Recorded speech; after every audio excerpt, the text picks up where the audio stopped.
Hi, I'm Dr. Joseph Sansone. I'm a psychotherapist opposed to psychopathic authoritarianism. This is Mind Matters and Everything Else. My website's josephsansone.com. And I have with us today Major Thomas Haviland, former Air Force Major. I can't call him General. He gets mad at me.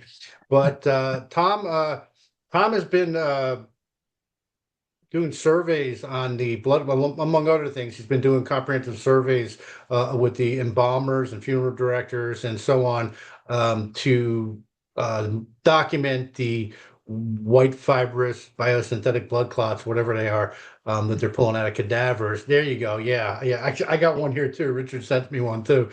And so, Tom, before we dive into those scary pictures, um, give us the background on what you've done so far Yeah, previously, because you've been on here a couple of times talking about that.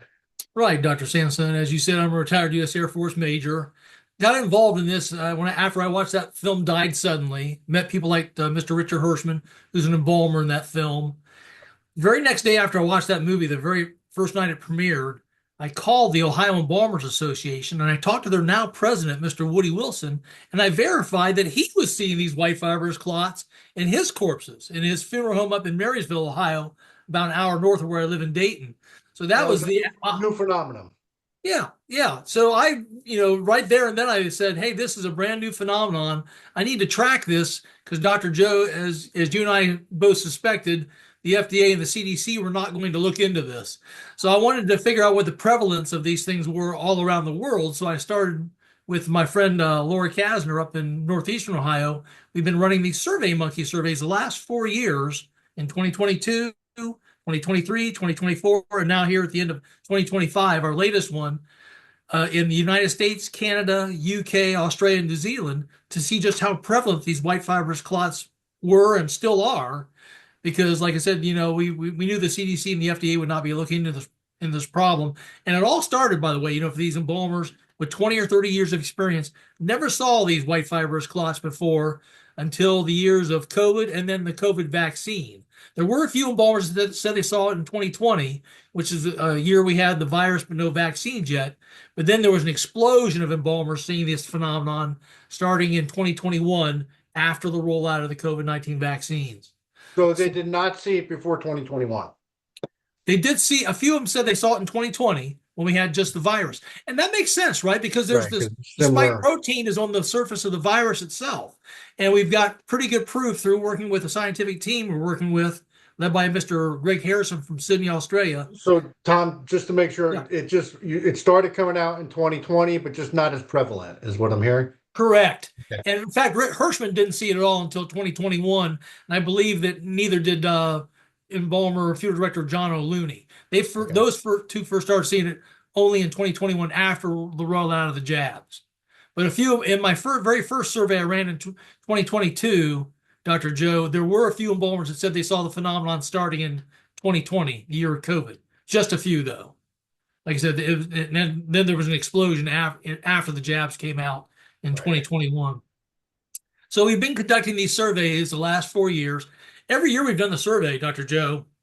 The embalmers, the majority of them, 70 to 80% of the embalmers, say they've been seeing these white fibrous clots in between about anywhere from 17% to 30% of their corpses have been the average answers in the responses we've received the last 4 years.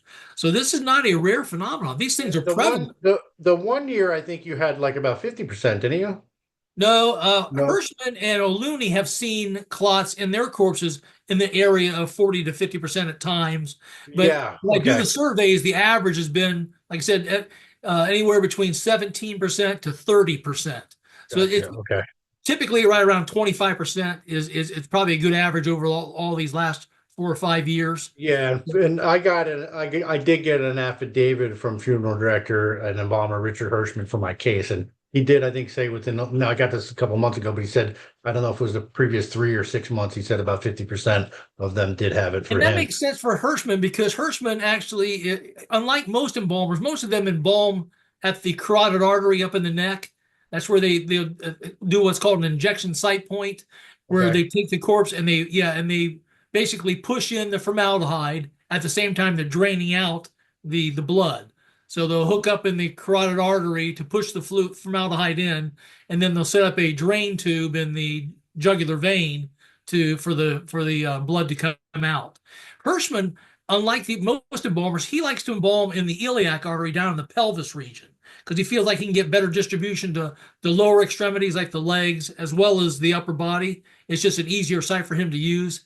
And he finds more clots, I believe, because of that location that other embalmers that are just using the carotid Gotcha. artery might be missing. Okay.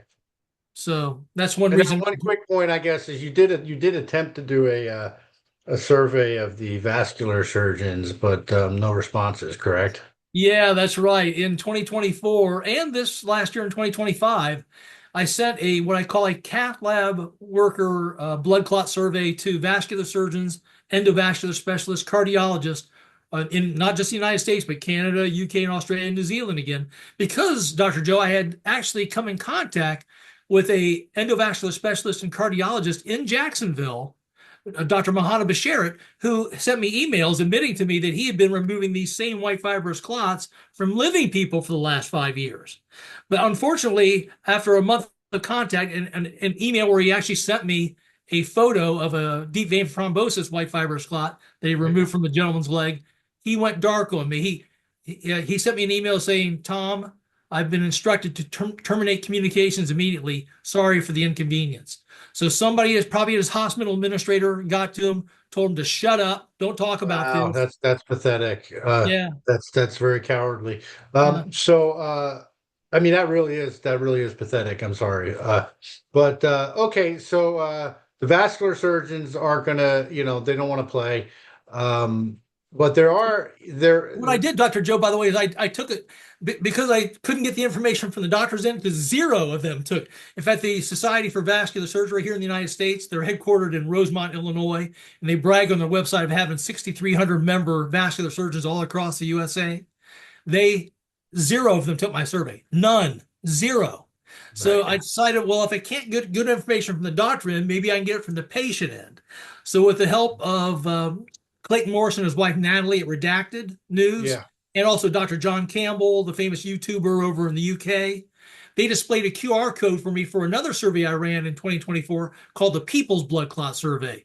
I said, well, maybe the patients will tell me what they're seeing. And within 2 weeks, Dr. Joe, I got over 1,400 responses from people all over the world happy to talk about their own blood clotting issues. So even though the doctors are staying silent about it, the patients are happy to Well, tell. I was just going to say, it's very believable that that one vascular surgeon was admitting to pulling them out of people that are alive because we've seen a couple videos now of them pulling them out of people that are alive, and I know like somebody personally that had it pulled out of, I think it was out of their lymph system though, but Yes, so yes. these are starting to show up in people that are Oh yeah, alive. and the embalmers and I were not surprised whatsoever because the embalmer said, "Hey Tom, I'm picking up bodies that are only an hour or two old. They had just passed and not even been Mhm. refrigerated yet, and they were finding these bodies riddled with the clots. They said there's just no way that these large white fibrous clots could have formed in just the hour or two since the Right, person passed. So they knew we knew it was happening in the living, causing strokes and heart attacks. That's why they called the movie "Died Suddenly," right? People right. keeling over with strokes and heart attacks for no apparent reason. So. And I mean, people are still getting the heart complications, cancers, and autoimmune problems, and so on. It's just not everybody's connecting the dots at this point. So, what do you have to share with us today? Besides those Well, pictures that are first going of to all, give I us, got to share some besides bad those news. jars that are giving us nightmares, but what do you got? Yeah, I'll show you the charts in a second. But what I did is I ran the survey again this year. Mhm. And by the way, every year my assistant, my Laura Kasner, we've sent the survey out in emails to 50 national, regional, and state funeral director associations all over the world. Each of those with hundreds of members under them, right? Asking them, please forward this to your member embalmers so they can take the survey. We also then sent it directly to 1,700 funeral homes in major cities all over the world, directly so we can ask them to do the survey as well. Not, so taking kind of a two-prong approach, a top-down and a bottom-up approach. But this year, Dr. Joe, I only got 59 responses to the survey this year. Whereas last year, my 2024 survey, I had 301 responses. So there's been a tremendous curtailing of the embalmers wanting to talk about this. So, what do you attribute that to? Just um, they're just normalizing it, or they're being told not to answer? What? I think both of those are a good point, but I think the main point is a lot of these embalmers, I believe, that were hoping that this problem would go away a couple of years ago. Because most people took their jabs way back in 2021. Most of the embalmers started seeing this phenomenon then, and they were probably hoping that with less and less people taking the boosters, that this phenomenon would go away. But it hasn't. It's persisted. Like I said, in close to 20% of the embalmers or corpses still have these clots. So what I Yeah. think has happened now is if these embalmers who have stayed silent for 5 years come out now and say, "Oh yeah, I'm seeing these things, and I have been seeing them for the last 5 years," people are going to say, first of all, glad you came forward. But their second question will be, why didn't you come forward 4 or 5 years ago when you first saw these things? Well, I mean, some of them may have tried and nobody listened, because of the shadow banning and the censorship is pretty bad. But yeah, and there's a problem too because, and this is, I think, part of the challenge with trying to stop this. Um, Basically, if you go by the data that they've put out, 80% of Americans have been poisoned, 90% of adults have taken at least one shot. And so that means that these people are not going to live as long, for the Including most some of the part. embalmers, right? So there might be some cognitive dissonance on their part. They may not want to know Yeah. the answers to these questions about whether there's a link. Back. And Major Tom, I say that, not in a way to, it's just a reality of what we're dealing with, because if you give people chronic, if you give someone an autoimmune disease or, heart issue or cancer, whatever you're not going to live as long. Even with a so-called simple autoimmune disease, you're not going to live as long as you would as if you had the disease. So they are shortening lifespans. So, most people we know, I think, to my view, is most people we know are going to die from these shots or from the complications of these shots over time. And then other people from the shedding, because we don't fully know the full extent of that either. And that study that came out of Israel showing that, like, half of the pregnant women had the MRA in them, and, it was just, so it didn't, and they were unvaccinated. That's kind of a red flag right there. And I do know from talking with doctors and even people I know where, if one person got the shot and the other didn't, and they're in an intimate relationship, that sometimes the person who did not get the shot ended up getting a heart issue or something like that. So I think that's definitely a higher risk. But so I Yeah. guess what I'm saying is part of the problem that we're dealing with is this crime is so big, involves so many people, and there are so many victims and so many perpetrators. They just want to pretend it's not there. It's like an alternate reality. And that's what we're running against. And I think you might be starting to see that with your Oh yeah. embalmers. In fact, when you talk to just normal people on the street, they say, "Hey, COVID happened a long time ago. This we just want to move on, right?" People don't want to talk about COVID. They don't want to talk about getting the shots, and they just want to put that all behind them. The problem is, as you know, is the ailments don't go away. Just because you bury your head in the sand doesn't mean that your Yes. medical problem is going to go away. Yeah, and I think that's a good point, because we're not doing this to be like mean to people or anything like that. You know what I mean? It's because you're not going to be able to deal with the problem unless you admit there's a problem. How could you possibly mitigate the damages you've done to all these people if you're not admitting that you poisoned them? And I think, Right. and so it's like pretending it didn't happen isn't going to make it go away. You're just not going to live as long. And people, who are still uninformed may still take more vaccines, which we don't want them to do. And people that Right. are injured or being silent about it may not be taking, like you say, mitigation steps, like maybe taking nattokinase, bromelain, Right. curcumin, things to help detox the spike protein out of the And body. and those But are if you kind of don't, basic, and those are kind of basic things. So like really, we need to admit what happened here, then try to investigate what's been done to the people, and try to find more comprehensive ways to remedy the damage. I mean, and I'm saying absolutely, that as someone who's not a medical doctor or scientist, this is just logic. Like, what did you do to everybody? yes. Let's admit it, figure it out, and then let's try to figure out how we can fix it if we And it, can. and the shame is the NIH, the CDC, the FDA, they're not lifting one finger. No major university labs have asked, like Richard Hirschman, "Hey, would you like to send us some samples of your white fibrous clots so we can examine them?" Right. Stanford, lots of medical schools around the country could be, the Mayo Clinic, the Cleveland Clinic system. They could be doing research now with samples of Hirschman's clots and come up with answers to things, but they're not doing. It's absurd that these weapons of mass destruction are still being distributed. It's beyond absurd. It is. It is. It's The good I news don't see. Yeah. is, like I said, we have caused a lot of vaccine hesitancy, which is good, right? Less than Yeah, 10% of Americans probably are taking the shots now, which is a right. great reversal from the 80 or 90% that took the first couple. Yeah. So, so that But, when they get it, the involuntary environmental exposure is a potential threat to people that are sensitive. So it's still, plus it's not right to be poisoning 25,000 kids a day or whatever it is with these shots. That's evil.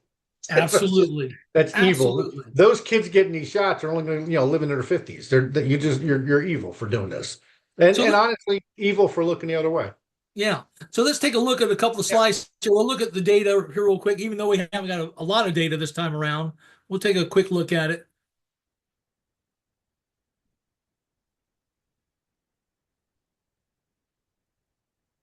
Okay. Let's see. Let me show you this. First of all, let me show. Oops. Can you see that on your screen? Yeah, I can see the Yeah. menagerie of like Yeah. What this is actually a figure, Dr. Sansone, that came out of a peer-reviewed paper that appeared in Nature by Ryu and colleagues, RYU and colleagues, back in August of 2024. And what it shows is what our natural blood clotting protein fibrinogen looks like on the left in human plasma when it turns into fibrin. We all have a natural blood clotting protein. Everybody has. It's produced by the liver. It's called fibrinogen, and it's in your blood plasma in a liquid form. And whenever you get a cut on your arm, for example, it triggers the clotting response, and it triggers the conversion of the liquid fibrinogen into a white solid called fibrin. And this is what it looks like on the left. Nice, like smooth cooked spaghetti noodles. They form kind of a net. They collect your red blood cells and your platelets, and they form a clot at the site of that cut on your arm, so you don't bleed out to death. so what we're Then when looking it at moves, on the left is the normal clotting. Is that what I'm hearing? that's correct. That's what normal Okay. fibrin's supposed to look like after fibrinogen forms into fibrin. And so then we all have another enzyme called plasmin, which comes along and attaches to the nice smooth spaghetti noodles and breaks down the clot very easily when your wound is healed, so you're good to go again. But then look on the right, and this, like I said, this is a peer-reviewed paper appeared in Nature in August of 2024. That's what your fibrinogen looks like when it comes in contact with the spike protein, either from the COVID virus or from the COVID vaccine. Instead of being the nice smooth spaghetti noodles, it becomes all twisted, misfolded, and it has these nasty nodules on it and becomes a matted mess. So then it becomes almost impossible for our natural enzyme plasmin to break down, and then the clot tends to grow and persist and become these large white fibrous clots.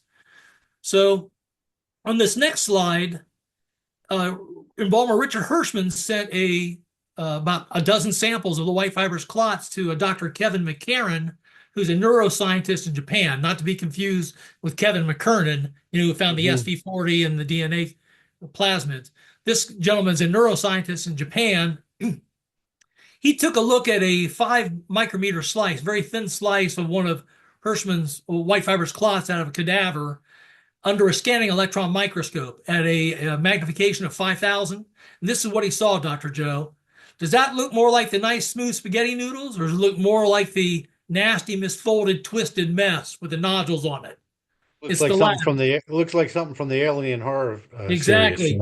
So this is proof, Dr. Joe, at the microscopic level that that our natural blood clotting protein fibrinogen is combining with the spike protein from either the virus or the vaccine to turn it into this matted, twisted, folded mess that then becomes these white fibrous clots. This is another photograph of, if you back out to the 1,000 magnification level, this is what you see. So you can see, no wonder our natural plasmin cannot break that down, right? And it just, so then it grows into these, first it starts off as what's called microclots. So that's And what then, I was just about to ask you. So yes, I had Nick Holster gave me an affidavit for my case too about that study and his interpretation of it, saying basically 100% of the vaccinated had amyloid microclots. How does that yes. play into this? Can you explain how this plays into this, or is that something It you covered absolutely with? plays Yeah. into Okay. this. Yeah, Yeah. what you Explain that. just saw Explain there that at a to us. microscopic level, that's what's happening, and it'll form what's called a microclot first. Hmm. And in fact, when the microclots get large enough, the embalmers can actually see them.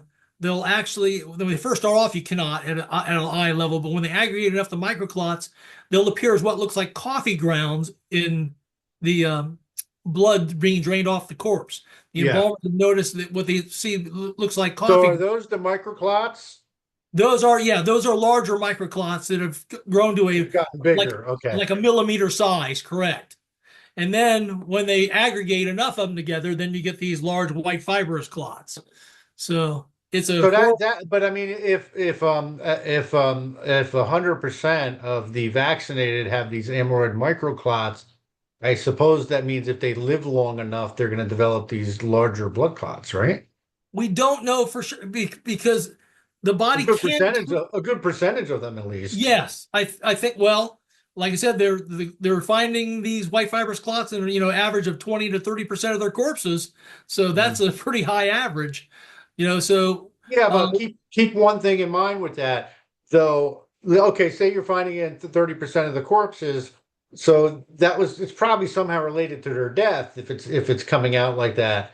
But oh I yes, mean, people die of other things. So if they live long enough, it might have ended up showing up with them, but maybe they're dying of a cancer, the autoimmune disease, or even a car accident. So it's not, you know what I mean? And so just because only 30% of the people are having it doesn't mean that it wouldn't show up in most people over a long enough time because people right. die of other things, Exactly. especially associated with the shots. And we know the microclots are affecting people in other ways too. The microclotting, like you say, can be just as dangerous as the white fibrous clots because the microclotting occurs at the your capillary level, your very small blood vessels, and it can block the exchange of oxygen at the lungs, and then they carry that oxygen to all the major organs of your body, including your brain, your eyes. We've seen a lot of people over the last few years have trouble with brain fog and poor vision Uh-huh. problems. That's probably an indication they've got microclotting going on inside their head. So So you're right. even if it doesn't develop, even if it's not developing into these big blood clots, the microclotting could cause organ dysfunction in multiple organs, basically. Absolutely. And we also know the Okay. spike protein is doing such damage to the walls of both your veins and arteries, your vascular system, that we have actually in the research and the analyzing of the white fibrous clots, they have found actin, which is actually a protein that's associated with the muscular walls of your blood vessels. So that's how much damage the spike protein is doing to blood vessel walls. It's tearing into the walls, and that actin is then pouring into the bloodstream as well. And that's not a surprise either, because doctors like Dr. Jordan Vaughn in his clinic in Birmingham, Alabama, he has seen a lot of what's called vasculitis, where people are having trouble with blood vessels collapsing. And in fact, he did a thing with TV interview with reporter Cheryl Atkinson, where he talked about a young teenage girl, a runner, who was a good runner in high school, but then she developed problems, and she had such bad vasculitis that he suggested that she have a stent put in her iliac vein. She had what's called iliac vein compression because Hmm. the walls of her vein were damaged so badly down the iliac region. They did put a stent in her, and the good news is she is back running again. So that's a good case where either the COVID virus or the COVID vaccine or a combination of both of them damaged her to the point where she had iliac vein compression, which Vaughn says he's seen a lot of in his patients. And that's what he recommends for almost all of them is to get a stent put in to shore up the wall of that vein so it doesn't collapse again. Yeah. So here's a look at what we did. Like I said, even though we didn't get many uh, responses to our survey, the responses we got were right in line with previous years, Dr. Joe. We had 59 responses. 42 of the embalmers, 71%, said they were seeing the white fibrous clots in their corpses. That's down from 83% in year 2024. But remember, this is a small sample size. Of course, the next natural question we asked is what percentage of your corpses in year 2025 have the white fibrous clots? And if you average all the bars together, including the green bar where 17 embalmers said they saw none, you still get an average of 19% of the corpses having the clots in them.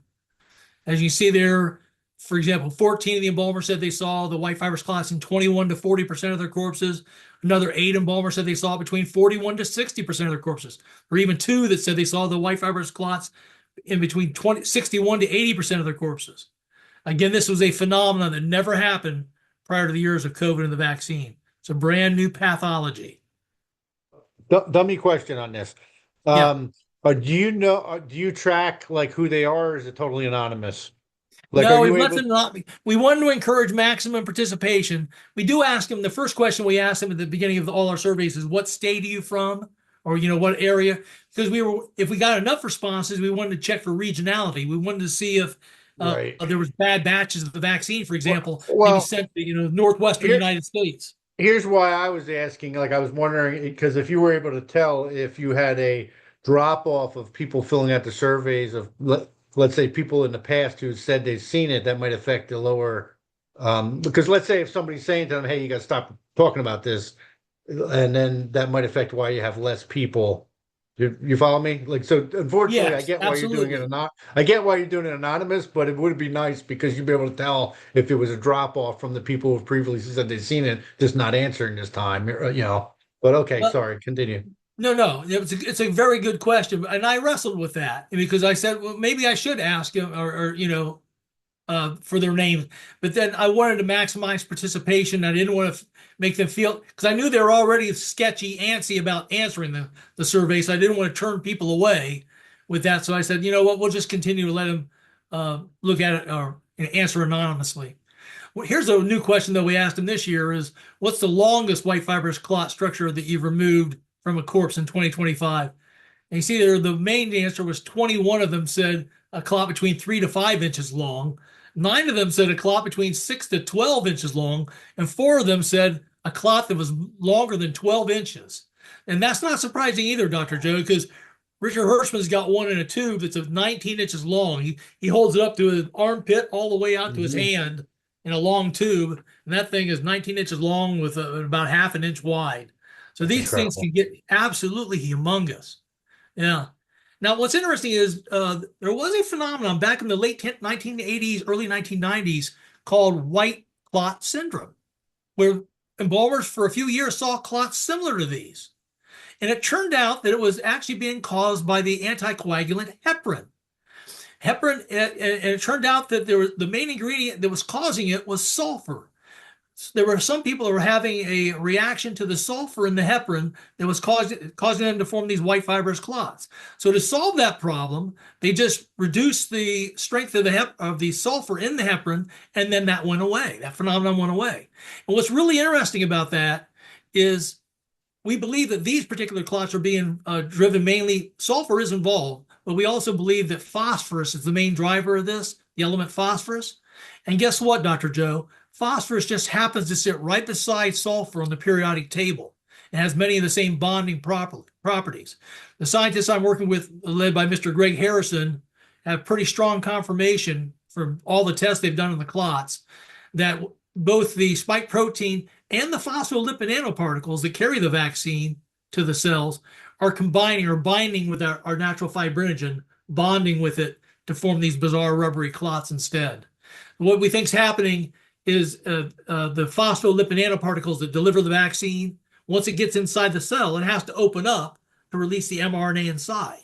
And when it opens up, it's exposing these phosphorus heads that are on that phospholipid nanoparticle.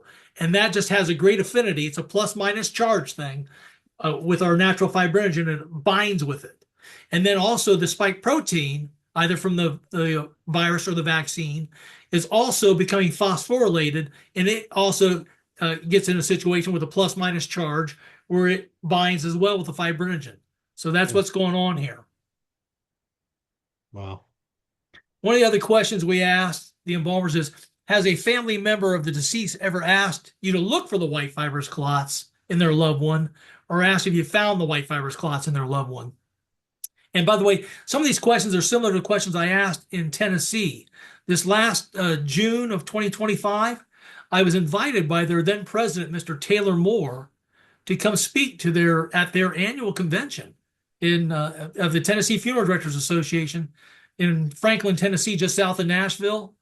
And Mhm. while I was there, I took a survey there, and the answers I got from the 28 embalmers that were there that day in that room are very similar to the ones I got in this survey here in terms of the percentage responses. And I asked them this question as well. By the way, at that same convention, Dr. Joe, I actually have captured on video 18 of 28 embalmers in that room with raised hands saying they were indeed seeing the white fibrous clots in 2025. So we have all kinds of proof that this is happening.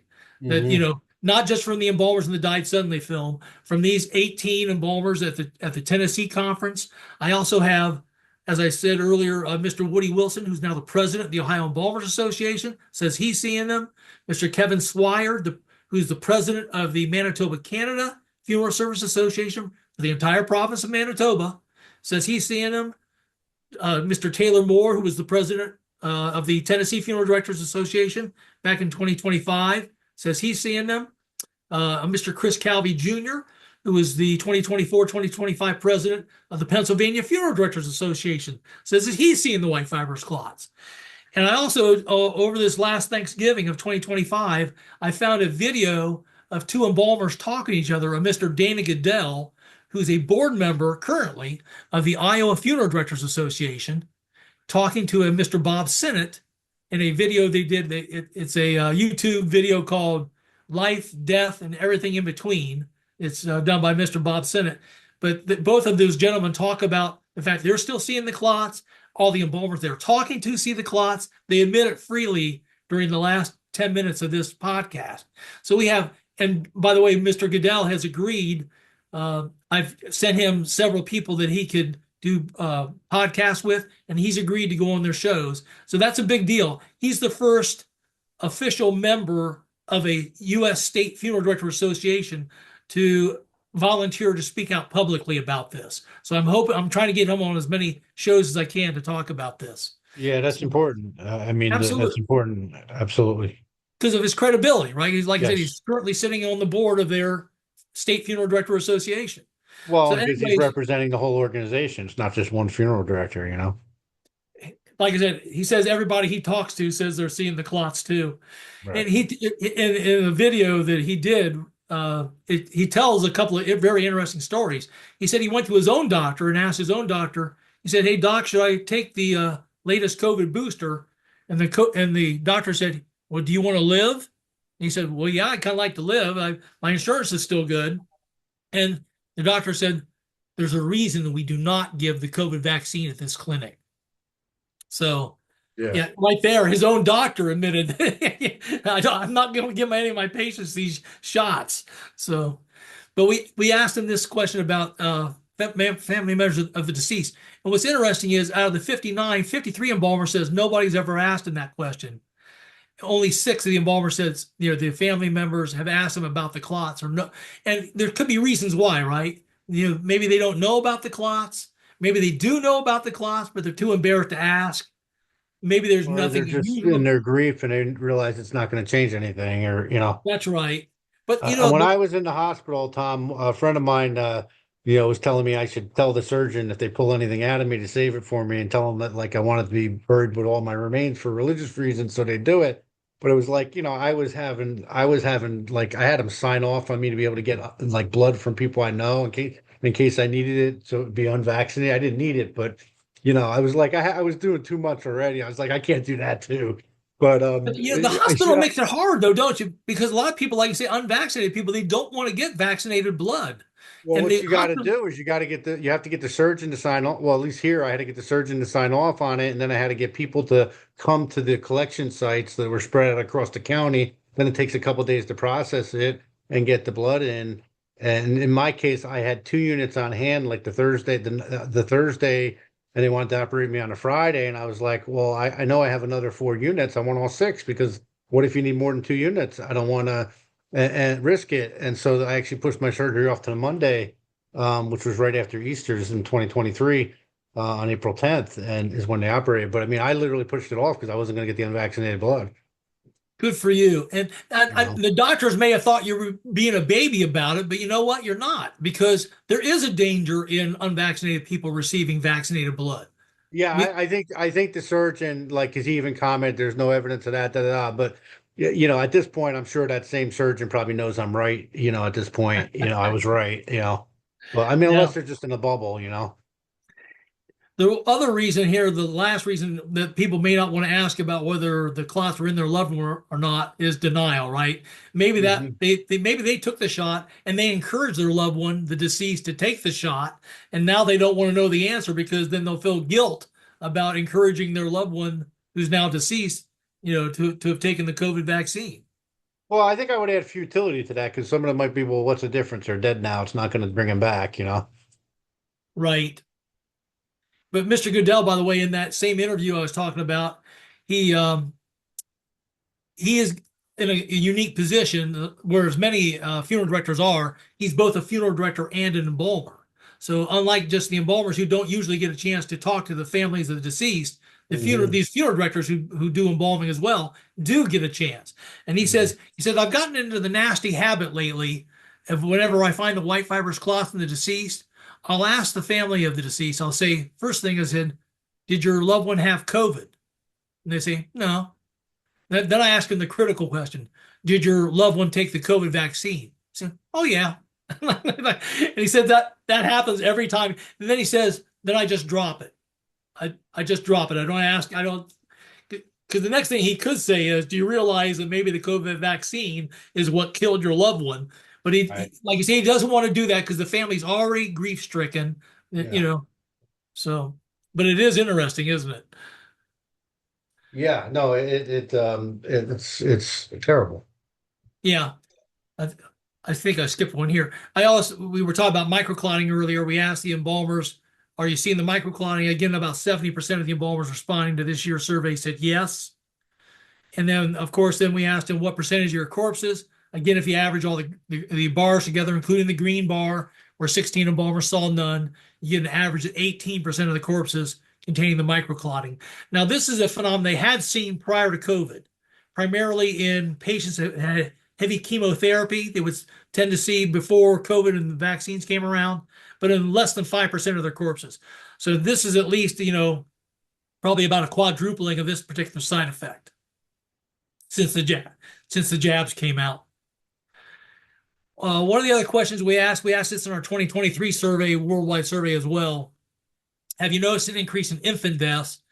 And we got about the same percentage responses we got in our 2023 worldwide survey when we had a lot more responses.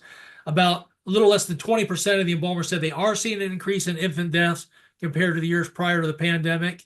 And then when we asked them, what percentage increase did you see? If you average all just the blue bar on down, if you do not include the green bar this time and average the blue bar down, that is an average increase of 18% for just those that saw an increase. So this is still, as you know, Dr. Joe, is a very alarming thing, right? We talked about that paper before the show with the 22. Unvaccinated pregnant women Yeah, showing a spike in it. yes, and finding it in the blood, the mRNA from the vaccine in both the blood and placentas of both 16 COVID vaccinated women and 3 of 6 unvaccinated women. Very alarming. And we also know, that the spike protein uh, is getting through in the mother's breast milk. Right. It's not a good situation. No. Another question we asked in our 2023 survey that we asked again in this year's survey was, what age groups are you seeing more clotting in compared to the years prior to the pandemic? And this is all types of clots, not just the white fibrous clots and the microclotting, but also grape jelly clots, which are traditional type of clots, and what's also called chicken fat clots. And as you can see there, the bars start to get long in the 36 to 50-year-old age group, and then and on up in age. And that 36 to 50-year-old age group bar bothers me, Dr. Joe, because you usually don't think about those kind of people have at that age having strokes and heart attacks, right? That usually doesn't happen until your late 50s, early 60s at the earliest. And this information, it dovetails very closely with that from Edward Dowd, who's looking at this from a completely different angle. It's looking at, death and disability insurance Yeah. data from the insurance industry. And lo and behold, Ed saw a sharp increase in death and disability in the 36 to 50-year-old age group starting in the third quarter of 2021, which is just the time when Joe Biden came out with the mandates, not just for the military and government civilians, but also remember he tried to do that on any company with more than 100 employees. And even though our Supreme Court shot that down, a lot of companies acted preemptively and they made their employees take the COVID vaccine. Yeah, I think in every state, even down here in Florida, you had companies coercing employees to get the shots, and or school, academic institutions doing it. So yeah, no, that's terrible. They just did it. It was. Now, in all of our surveys, Dr. Joe, we allow the embalmers to give us comments about what they're seeing in their particular embalming room. And to make sure that we do the survey unbiased, we never mention the words COVID or COVID vaccine in any of our questions or instructions to our surveys. We just ask, the basic question, what are you seeing? When did you see it? What percentage of your corpses are these phenomenon in? But despite the fact that we never mentioned the words COVID or COVID vaccines, a lot of the embalmers talk about the vaccines. Most of them, say, hey, I think the vaccines are causing these clots. Some of them, though, staunchly defend the COVID vaccines as not causing the clots. We'll read a few of them to you. Mm. Got three of them here from Michigan. I'll read the middle one here. It says, today was the first day in months that I did an actual one-point embalming. A one-point embalming used to be common until, and you see he's got the syringe there for the jab. He says, we haven't noticed an increase in infant deaths where I work, but I know the crematorium in our area has seen an increase. Thank you for doing this. So he's pointing out that the embalmers have gotten frustrated because in the past they were able to do the entire body, get the formaldehyde in and the blood out using just one injection site point. You typically, like I said, the carotid artery and jugular vein up in the neck. Now, when they find a body riddled with these clots, they'll have to use 2, 3, 4 injection site points under the armpits, in the pelvis, in the legs. They have to keep stopping to remove white fibrous clots when they find them. It's actually lengthened the time it takes to do an embalming from what it used to be Wow. before the vaccines. It only took about an hour to hour and a half to do an embalming. Now it's Wow, about Tom. 2 to 2.5 hour Wow, process. Tom, I'm reading your third response here in this first slide. And I'm like, wow. Go ahead and read it. I embalm 300 plus per year. I've seen more deceased coming into the funeral home fully dressed, CPR that has been performed more than the previous 25 years of my career, people dropping over like never before. Yeah. Wow. See, that's an indication they're not even making it to the hospital. They're dying suddenly, right? People that you didn't expect. Fully dressed means like somebody calls the ambulance, they die in the ambulance fully dressed, right? Is that what he's talking Exactly. about? Yeah, okay. Exactly. It means that they're dying suddenly. They're people that are going around, they feel probably just fine, asymptomatic, until these white fibrous clots completely block or what's called occlude Mm, an important artery or vein, and that's when you get your stroke or your heart attack. That's when you die suddenly. So wow. yeah, it's happening quickly and it's happening too often and happening to younger people. So It look, just shows you the corruption in like on so many levels here because this is a big story about people getting sick and dying here and nobody's covering it. I know. Or if somebody tries to bring it out, it's being censored or shadow banned on all social media. So it's just it's horrendous. Go ahead, sorry. No, you're absolutely right. I think a lot of people watch that died suddenly film, and then the people came out and they said, "Oh, we're going to debunk this. This is false information. It's all made up." And so that's it. It kind of destroyed the credibility of the whole white fibrous clot issue, and Well, not they really didn't debunk anything in no, there. I they mean, didn't. I think they complained because they used some stock footage that we used early on in COVID as showing the people falling over, but nobody bothers to point out that we didn't see people falling over from COVID either. Exactly. That's what they used to try to debunk it. But they never Right. took the time. Like I said, I verified the very next day after the movie first showed with the now president of the Ohio Embalmers Association that this is absolutely a real phenomenon. Mm, So it wouldn't, they just had to scratch the surface and do just a little investigative reporting. If a right. retired Air Force major can find out on the second day after the film came out that this is a real phenomenon, they could have found out too, right? Right. So You worked for the school paper probably in the seventh grade though, so you might have a more advanced. look at this one in the middle here from Louisiana. He says it's not a problem, just politics as usual. I don't get these people because it's not it never should have been a political issue, Dr. Joe. These No, clots because kill Democrats just as easily as here, they kill Republicans. right. Here's the deal. Everybody's been targeted, and the bottom line is both Trump and Biden participated in it. Exactly. So, So they're both, both political sides are they're all in on it. So right. Here's a one, the bomb here from Canada. Regarding the white fibrous clots, my observation is that they never seem to exist prior to the COVID vaccine. I find these white fibrous clots do not break down like the clots before the vaccines, such as grape jelly clots. He's absolutely right. The Dr. Mohammed Basharat in Jacksonville told me before he broke off communications with me that when they first come in with these clots, they try the best clot busting drugs like tissue plasminogen activator, TPA. And TPA does a terrific job against the traditional grape jelly clots, but the TPA has no effect whatsoever on the white fibrous clots. So then Basharat has to go into that patient with flexible catheters that either suck the clot out, scrape it out, or lasso and pull it out. So that's what he uses to do the job. Now, look at this next statement from this guy from another embalmer from Canada. He says, I think this survey is stupid. There have always been clots and should be thought of in relation to a bad lifestyle habits, not due to the use of vaccines. No one wants another pandemic. It's obvious that vaccines prevent that. So, like I said, I never mentioned the vaccines or COVID in the survey. yeah, but it's interesting because so you have both representations there. You've got the intelligent Canadian and the idiot Canadian. Well, what I'm trying to figure out, how would, if bad lifestyle, people had bad lifestyle habits before COVID, right? People ate Doritos back in 2015 and Right. 2002, right? So, and smoked, and, so I'm not sure what bad habits all of a sudden started happening in 2021 to cause these white fibrous clots that weren't there before. So his comment doesn't make a lot of sense to me. Hmm. So, This next one's interesting. Read that one. yeah, this is from an embalmer in England. He says, I've been finding most of the clots in deceased that have died from cancers and strokes now. Lots of Interesting. cancers coming through now in younger people, 30s to 50s, age range. A lot of infant deaths here in the UK now go directly to crematoriums, bypassing funeral directors altogether. It's only by conversing with the coroners, crematorium, and burial staff that you get to see infant mortality is still way above average, especially for miscarriages.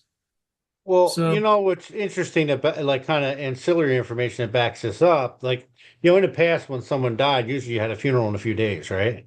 yeah, Now, like I can tell you down here in Florida, it's a 2 or 3 week wait to get the bodies because it's longer if you're having a funeral. A cremation's even going to take you a couple weeks. wow, wow. And John O'Looney and Balmer Richard Hersham have also told me that the statement about the young people with a lot of cancers rings true to them. They're seeing a lot of people wind up on their tables and they're young and they don't look emaciated at all. They look just fine, which means that, and they all still have their hair as well, which Hmm. means they have not even been to their first chemotherapy or radiation treatments.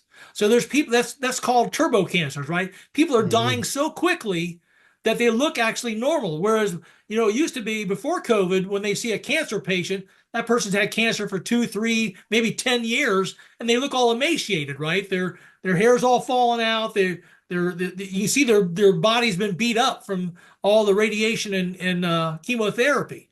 Yeah, and I've even had like young people. I mean, even though I'm not a medical doctor, I've had young people that have had like in their 30s that have had cancers already and even cardiac arrest. And they're not like they're thin, they're not like overweight or anything. So yeah, it seems noticeable to me too. So it's bizarre, though. What is the current establishment, the medical community, what do they attribute that to other than either COVID or the vaccines or the combination of the two? What else has changed in the last 5 years that would cause such an increase in young people dying and people dying so much more quickly with these turbo cancers? The problem is they participated in a crime, so they're not going to tell on themselves. Even if Bingo. even if they stupidly participated in it, they're not gonna, you know. Here's the last one I had from England. It says, after finding the greatest amount of clots I have discovered to date from one deceased, the deceased son was approached and asked if his father had been vaccinated for COVID. He stated that he had not and was reluctant to take such things. He was, however, undergoing an experimental mRNA therapeutic for Parkinson's disease. anecdotal evidence perhaps, but may be early indications of things to come, question mark. So what he's alluding to here is if the COVID vaccines don't get you, maybe some future mRNA vaccine, using the same lipid nanoparticle technology may also Right. be deadly as well. Well, the issue, a big issue appears to be the mRNA platform, right? So it's, yeah, that would make sense. Right. And that's what I'm afraid of, Dr. Joe. I'm afraid that this has become the new normal. Less embalmers have responded to this year's survey. All 4 years I've had these surveys done, I've immediately sent the results into the NIH, CDC, and FDA. All 4 years, Dr. Joe, crickets. Never heard back from them once. So they don't want to even admit there's a problem, let alone start to look for solutions to this. So what are we going to do? It's difficult because we're dealing with like layers upon layers of corruption and layers upon layers of cowardice. I'm just calling it right out now. It's cowardice. I can't, I'm not going to deal with any of these people who aren't willing to admit it's a weapon because they're a problem. This is a weapon. It's harming people. It's depopulating and it's lowering lifespans, increasing infant mortality, decreasing birth rates and all that stuff. And I think the challenge is people truly underestimate mass media hypnosis or brainwashing. And maybe it's because of what I do, because I specialize in clinical hypnosis. I'm so aware of it. But like, if you think that your thoughts are your own, they're not your own. The first thing to realize your thoughts are your own is actually recognize that they're not, because then you can start thinking critically about everything you think and believe. Because, even going back to, the way you're scripted in the movies you've been seeing since you were a kid and so on, let alone like, I'll give you an example. Right now, I'm probably going to write an article on this the next few days about the Minnesota thing with ice and everything going on and all that. Yeah. It's like, but I want you to think about this. You've got media with different arguing back and forth on this. So a big debate about this, right? During COVID, they all agreed on the same unscientific, psychopathic authoritarianism across the board. All of your major networks, all of your big podcasters are placed there. I call them opinion herders. They're put there to herd the opinions. And Yeah. and so like if if they wanted to cool this thing down, they could. You know why? Because they would shadow ban the stuff. If they didn't want like a shooting or something that caused people to get crazy or something, they would just shadow ban it. Just like they did Yeah. during COVID, when you had something showing a picture of someone falling over from Right. the shots or stuff, they shadow banned it. It got taken down. Right. It wouldn't be shared. So it's the same thing with the Charlie Kirk thing. They hyped this stuff up to keep you on an emotional like high, Yeah, they're either fanning the fear, anger, flames, aren't they? They're yeah, fanning the flames. fear, anger, and so on. But the reality is like, okay, and then with the ICE thing, I don't want to dive too much into that, but okay, the people complaining didn't care about the lockdowns. All of a sudden, they care about the Fourth, Amendment, but it was okay to lock everybody down. Then on the flip side, like you're supposed to support the Second Amendment, but now you're saying someone should be shot just because they got a gun and they're going to law enforcement. So like everybody's full of crap. But it's like I think people need to think more critically because if the media is covering it, you need to step back and say, why are they covering it? Because they want me Mhm. to look at it. It's what they're Right. not covering is what we need to look at more often than not. Now, I'm not saying everything they cover is fake or anything, but there's a reason they want you to look there. And they're showing diverse opinions in media because they're told they show diverse opinions. Because Yeah. during COVID, there was no diverse opinion. It wasn't allowed. Right. So why would you think this is normal and organic? And don't get me wrong, like the stuff. There's real people that are upset and out there writing whatever. But it takes paid people at the top to organize that. I've organized people. It's hard to get people to show up for events, let alone in the freezing cold. You have to have a core group of paid people as well organizing it, as well as a mass media campaign to fan the flames of that. And because what happened with us with COVID, we should have had total revolution by now. 90% of adults were poisoned. Yeah. Yeah. It's, People, there was no torches, no pitchforks, no demanding Nuremberg 2.0 for Tony Fauci and Deborah Birx and no, Rochelle you had Walensky. people like us out there saying stuff like that, but the vast majority of people are under the spell of the mass media hypnosis, just like they are now. And it's like, and Vaccines are that's the safe and effective. Don't you know yeah, that? right, exactly. Riots are good for your health, I guess, in the freezing cold. I don't know, but it's funny because Jeff Dornick posted something about using like a hose that people would freeze. I'm like, don't give him any ideas. I can see him out there with the fire hoses freezing people. Yeah, but I mean, you got to laugh at this stuff because it's so bizarre. But yeah, I think that that's the challenge, Tom, is that people don't realize the actual power of suggestion. It's so pervasive. That's how we learn through the power of suggestion. So it's like mass media is telling you what to think, what's important, telling you what to think about it, framing the debate between their polarities that they want you to look Right. at. And they use all And these different techniques, right? They used a guilt trip to take you, hey, don't kill grandma. They use Mhm. or the bandwagon theory. Everybody's getting the jabs. Why aren't you getting them? Why are you the oddball out? Right. These nudge units. They use all these psychological tools to nudge people into taking the But I shots. mean, and it's so like if anybody just unplugged and looked at it, it was so obvious how unethical everything was because, like, as a therapist, our ethics aren't that different than the medical field. Like, you can't sit there and like give people money to take a inject. You can't force a face mask, a medical procedure on people. This is insane. And it's like the ethics were so obviously being violated, and I guess now the challenge is people want to move on from it, but they're really not. They're getting sick and they're gonna keep getting sick. It's not gonna go away. And America by and large failed that test back in 2021 with the vaccines. Are you afraid that the next time we're asked to lock down again or wear masks or take an injection or do something like, central bank digital currencies or Mhm. 15-minute city, how do you think Americans are going to respond? Are they going to bow the knee quickly again like they did last time? Yes. You don't think they're going to stand up, huh? No, because they're not standing up now. That's what I'm worried about too, Because Dr. I'm the only Joe. person that I'm aware of that's actually suing to get the shots off the market because they're a bioweapon. Yeah. And I don't know what the hell I'm doing. I already won one appeal. I'm going to win another one. But I mean, and so no, I walked around for months. The only guy not wearing a mask, going to the grocery store every day, Yeah. like literally, and so people complied, and I want you to think about this for a second. People complied to that level of oppression, right?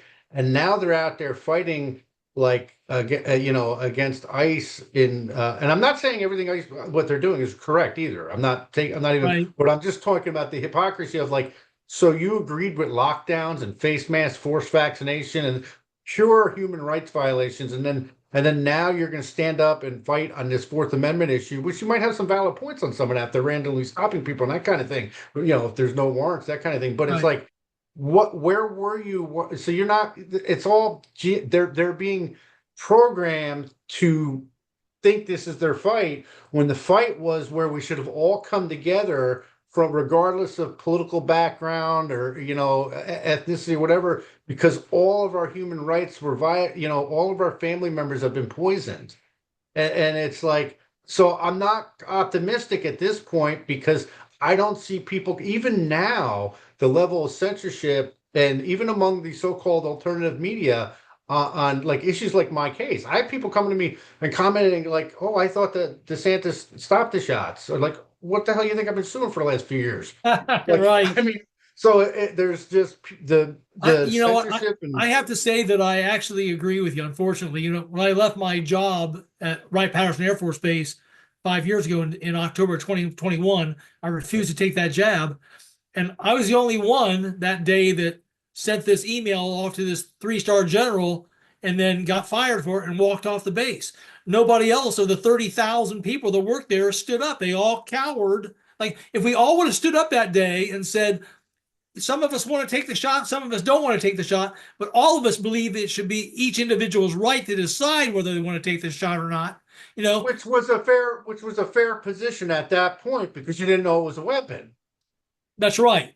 So, but if people could have at least stood up and said everybody should be able to make their own personal decision. They couldn't do that though. They couldn't, so like I say, there was an epidemic of cowardice going on. People who are not willing to stand up, they just want to continue to bow the knee. And I don't think we've solved that problem yet No, either. because your family members are getting sick and dying because of this, and you're still not willing to stand up. Yeah, exactly. What would possibly make you enter the arena if you haven't done it now? Right. I agree. I It's agree. I don't know well, how we turn Tom. that around, Dr. Joe. I think that's a spiritual thing. I think that's people have to understand that there's a life beyond this life, an eternal life that we're going to spend with God, and that we can't have so much fear about our life on this planet that we don't stand up to tyranny when we see it. Well, I talk a little about this. I mean, I haven't published it yet, but I've written a book. I just got to tighten it up a little bit. And but I mean, I talk about a little bit about that. Like fear is a false god. People worship fear as a false demigod. It doesn't protect you in any way. Right. I mean, outside of that rare 1% chance where it's a fight or flight thing, like you're being chased by the tiger, or you're going to get mugged or something. 99% of the time, fear, you're giving, it's like you're offering a sacrifice to this false fear god, like it's going to protect you. Fear doesn't protect you. Most of the Right. time, it disempowers you and makes you more vulnerable. And I used to attribute a false sense of security a lot of times with women because they seem to be more prone to go for security versus freedom and fighting That's for you, freedom. Laura, that's you if you're watching. We're talking about you. Go ahead. No, we're not talking about Laura. She's a fighter. I But, know. but the For problem now people who don't is, know, Laura's the one that held up the blood clot to the district attorney in yes, she Ohio. did. Yeah. She's a power. Yeah, there's always exceptions to the rule. The problem though is I see too many men now. They're all about they'd rather just cower and go for this false sense of security rather than stand up to the tyranny and fight for freedom. And that's I a think bad that it's sign. young people. I think that you need to go. I think that probably finding a way to target, a lot of the young people in their 20s and even their early 30s, I mean, they see through a lot of the BS.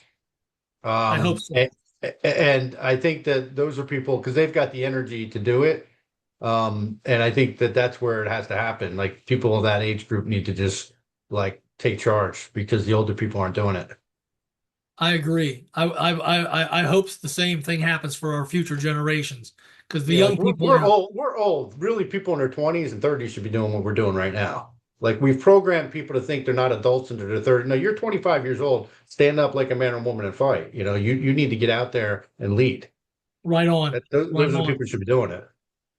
Well, But I hope you're right, and I hope they do step up and take the reins because that's the future. That's why you and I are doing this, right? We're doing this. We're on the back end of our lives. We're doing this for our kids and the future generations so they can have medical freedom, right? We're plus, it doing it pissed for me them. off. I'm doing this because it kind of pissed me off. So that's part of it. I mean, but Tom, you're leading by example. You're doing great work, and I mean, keep it up, and keep spreading the word, and that's what we can do right now.